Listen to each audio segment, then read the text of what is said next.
राम नाम जप करने से होते हैं ये फायदे।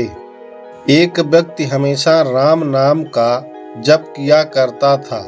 धीरे धीरे वह काफी बुजुर्ग हो चला था, इसलिए एक कमरे में ही पड़ा रहता था। जब भी उसे शौच स्नान आदि के लिए जाना होता तो वह अपने बेटों को आवाज लगाता और बेटे ले जाते। धीरे धीरे कुछ दिन बाद बेटे कई बार आवाज लगाने के बाद कभी आते और देर रात को नहीं आते। इस दौरान वे कभी कभी गंदे बिस्तर पर ही रात बिता दिया करते थे। अब और बुढ़ापा होने के कारण उन्हें कम दिखाई देने लगा था। एक दिन रात को निवृत्त होने के लिए जैसे ही आवाज लगाई, तुरंत ही एक लड़का आता है और बड़े ही कोमल स्पर्श के साथ उनको निवृत्त करवाकर बिस्तर पर लिटा जाता है। अब ये रोज का नियम हो गया था।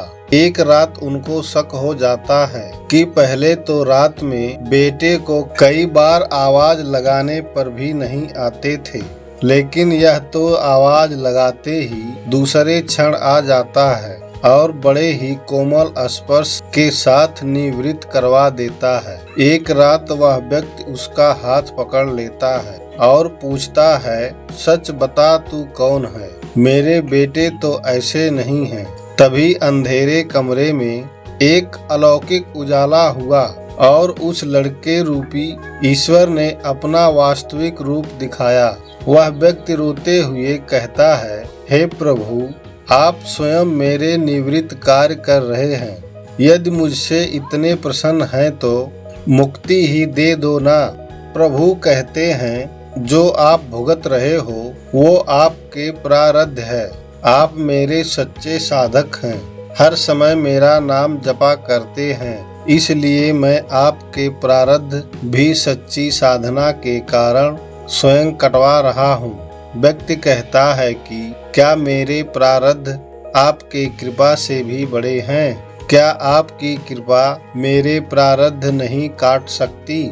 प्रभु कहते हैं कि मेरी कृपा सर्वोपरि है, ये अवश्य ही आपके प्रारब्ध काट सकती है, लेकिन फिर अगले जन्म में ये प्रारब्ध भुगतने फिर से आना होगा। यही कर्म नियम है, इसलिए आपके प्रारब्ध मैं स्वयं अपने हाथों से कटवा कर इस जन्म मरण से मुक्ति देना चाहता हूँ। ईश्वर कहते हैं, प्रारब्ध 3 तरह के होते हैं, मंद, तीव्र तथा अति तीव्रतम।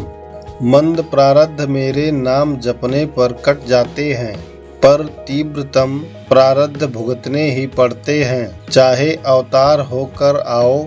लेकिन जो हर समय श्रद्धा और विश्वास से मुझे जपते हैं, उनके प्रारब्ध मैं स्वयं साथ रहकर कटवाता हूँ और तीव्रता एहसास नहीं होने देता हूँ। प्रारब्ध पहले रचा फिर रचा शरीर, तुलसी चिंता क्यों करे भजले श्री रघुवीर।